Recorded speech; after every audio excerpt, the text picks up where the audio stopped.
अल्लाह के नबी सल्लल्लाहु अलैहि वसल्लम फरमाया कि दो चीज़ें कभी रिफ्यूज़ नहीं की जाती, इत्नतानी मा तुरद्दान, two things are never refused, अद्दुआ इन द निदा, पहली चीज़ आज़ान के वक्त दुआ करना, अल्लाह अकबर, और दूसरी है जब बारिश हो रही हो। मैं और आप हमारी ज़िंदगियों में कम से कम 5 टाइम तो आज़ान होती है ना, और माशाल्लाह हम तो मुस्लिम मुल्क में रहते हैं तो कितनी कितनी अज़ानें हो रही होती हैं अल्हम्दुलिल्लाह। तो जब आज़ान हो रही हो उस टाइम दुआ करना, और मैं और आप कितने गफलत से उस आज़ान को सुन रहे होते हैं और ना तो उसका जवाब देते हैं और ना उस टाइम दुआ करते हैं। ये सही जामे की ऑथेंटिक हदीस है 3078।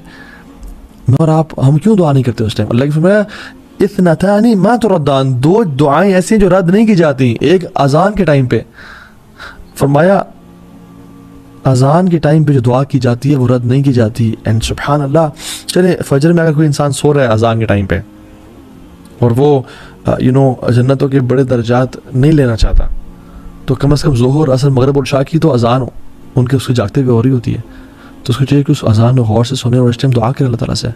हाँ, अज़ान का जवाब भी दे और उसके बाद जो दुआ पढ़ना मसनून है, अल्लाहुम्मा रब्ब हाज़िही दाअवत ताम्मा, वो भी पढ़े, लेकिन अज़ान के टाइम दुआ लाजमी करें। We should miss this opportunity and how negligent are we.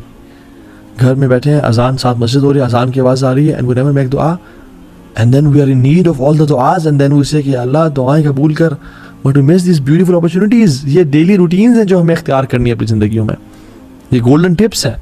और उसके बाद सुभान अल्लाह, रसूलुल्लाह सल्लल्लाहु अलैहि वसल्लम फरमाया कि उसके बाद अगर यानी वो जो तुमने अगर मिस चलो कर ही दी है, दुआ ला युरद्दु बैन अल अज़ान वल इक़ामा, वो दुआ जो अज़ान और इक़ामत के बीच में की जाती है वो रद्द नहीं की जाती, वो रद्द की ही नहीं जाती। रसूलुल्लाह सल्लल्लाहु अलैहि वसल्लम सच्चे फरमा रहे हैं। क़ालू, साहबा ने पूछा या रसूलल्लाह, फमाज़ा नक़ूलु या रसूलल्लाह सल्लल्लाहु अलैहि वसल्लम, या रसूलल्लाह फिर क्या करें, क्या मांगे? आपने फरमाया सल्लल्लाहु अलैहि वसल्लम फ़ी दुनिया वल आखिरा, अल्लाह सुब्हानहू तआला से आफ़ियत का सवाल करो दुनिया में भी और आखिरत में भी। ये तिरमिज़ी की 3594 नंबर हदीस है। तो आफ़ियत का सवाल करो। और भी दुआएं की जा सकती हैं। मैं और आप अज़ान के बाद चिलिंग करें, मोबाइल पे बैठे हैं, यूज़ करें मोबाइल को, आराम से उठे, लेट वज़ू किया और तकबीर उला को मिस करके पहुँचे नमाज में, ला इलाहा इल्लल्लाह। जो शख्स मस्जिद में जाता है उसको चाहिए कि मस्जिद में जल्दी जाकर दुआएं करे। जो खातून घर में बैठी है वो अज़ान के टाइम पे भी और अज़ान के बाद जब तक जमात नहीं हो रही दुआएं करती रहे। ये दुआओं की कबूलियत औकात है और हम कितने आसानी से इनको ज़ाया कर देते हैं। And we are missing out on such a big opportunity, la ilaha illallah. We are missing a lot on this opportunity. रसूलुल्लाह सल्लल्लाहु अलैहि वसल्लम फरमाया कि इस वक्त में जो तुम्हें दुआ पसंद आती है तुम वो करो।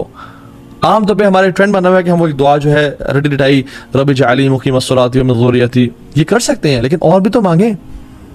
अल्लाह के नबी ने फरमाया कि 4 चीज़ों से पनाह मांगो, कब्र के अज़ाब से, मौत के अज़ाब यानी ज़िंदगी मौत के अज़ाब से, जहन्नम के अज़ाब से और दज्जाल के फितने से पनाह मांगो। इस तरह की जितनी दुआएं आप कर सकते हैं करें। जो दुआ चाहते हैं आप सलाम फेरने से पहले करें। और हमारे सब कॉन्टिनेंट में एक अजीब सी बात, आयरनी ये है कि सलाम फेरने से पहले हम दुआ नहीं करते और सलाम फेरने के बाद इज्तिमाई सब लोग हाथ खड़े कर देते हैं, जो कि सहाबा कराम के दौर में नहीं हुआ करता था। इज्तिमाई दुआ हाथ खड़े करके करें, नहीं, वो दुआएं सलाम फेरने से पहले किया करते थे और सलाम फेरने के बाद अज़कार, जिनमें कुछ दुआएं भी हैं, अल्लाहुम्मा अइन्नी अला ज़िक्रिका व शुक्रिका व हुस्नि इबादतिक, अल्लाहु अकबर, अस्तगफिरुल्लाह अस्तगफिरुल्लाह अस्तगफिरुल्लाह, अल्लाहुम्मा अंतस सलाम व मिनकस सलाम, तबारकत या ज़ल जलाली वल इकराम, और आयतुल कुर्सी और बाकी अज़कार। This should be done before सलाम, और दुआएं करें कसरत से। और उसके बाद देखिए, अगर मैं आपसे सवाल पूछूं कि नमाज के बाद, नमाज के सलाम फेरने के फ़ौरन बाद दुआ करना अफजल है, कुरान पढ़ना अफजल है या अज़कार करना अफजल है, तो शायद आप इसे कहें हाँ कुरान पढ़ना अफजल है शायद। तो सही आंसर ये है कि अज़कार करना सबसे ज़्यादा अफजल है। क्यों? क्योंकि सुन्नत से साबित होते हैं नमाज के बाद अज़कार करना। और जब आपने अज़कार कर लिया उसके बाद बेशक आप दुआ करें या कुरान की तिलावत करें या जो मर्ज़ी करना करें। सो जो चीज़ सुन्नत से साबित है वो सबसे बेहतरीन और अफजल है। तो हमें यही चाहिए कि हम ये काम करें। एक और मॉर्निंग हैबिट जो कि हमें करनी चाहिए और जो अपॉर्चुनिटी है अल्लाह ताला की ज़िम्मत में, अल्लाह ताला की प्रोटेक्शन में आने की, वो ये कि नमाज फ़जर बाज़मात से पढ़ना। रसूलुल्लाह सल्लल्लाहु अलैहि वसल्लम फरमाया कि मन सल्ला सुबह, कि जिसने सुबह की फजर की नमाज़ पढ़ी जमात के साथ, यानी फ़हु फ़ी ज़िम्मतिल्लाह, वो अल्लाह की ज़िम्मा है, अल्लाह की प्रोटेक्शन में है। फ़ला यतलुबन्नकुमुल्लाह फ़ी ज़िम्मतिही बिशै फ़युदरिकहु और कहा कि अल्लाह ताला जिस चीज़ की ज़मानत ले लेते हैं ना, उसको जो तंग करे या उसको जो नुकसान पहुँचाए तो अल्लाह ताला उसको तलाश करेंगे, यानी मीन्स के उसको बर्बाद कर देंगे। फ़यकुब्बहु फ़ी नारि जहन्नम, और फिर उसको जहन्नम की आग में डाल देंगे। जो शख्स फजर की नमाज बाजमात पढ़ता है वो अल्लाह ताला की प्रोटेक्शन में है, और जो शख्स इंसान या शैतानों में से उसको डिस्टर्ब करना चाहे या उसको तकलीफ पहुँचाना चाहे तो अल्लाह ताला उसको नहीं छोड़ेंगे, ना ही दुनिया में ना आखिरत में। सही मुस्लिम की हदीस है 657। तो फजर की नमाज को बाजमात पढ़ना सीखें, और नमाज के पढ़ने के बाद एक और डेली हैबिट कि सेइंग सुब्हानल्लाहि व बिहम्दी 100 टाइम्स मॉर्निंग एंड इवनिंग में। जो शख्स ये पढ़ लेता है, हदीस में आता है कि क़यामत के दिन इस शख्स से बेहतर किसी और के अमाल नहीं होंगे। अल्लाह अकबर। सवा उस शख्स के जो इससे भी ज़्यादा पढ़ के आएगा सुब्हानल्लाहि व बिहम्दी। समटाइम्स वी थिंक कि बस ये छोटे से अमाल है, we belittle these actions, but सुब्हानल्लाह ये हशर के दिन होगा मालूम कि जीता कौन और हारा कौन, और वो जो ये अमल करके आएगा। अच्छा, कुछ क्विकली ऐसी हैबिट्स भी जो हमें इख्तियार करनी चाहिए without mentioning their details and in this lecture on a brief note इंशाल्लाह, वो ये कि सोने से पहले वज़ू करके सोना और 2 रकात पढ़ के सोना, इसका बड़ा अजर है। कोशिश करना हर नमाज तकबीर उला से पढ़ना।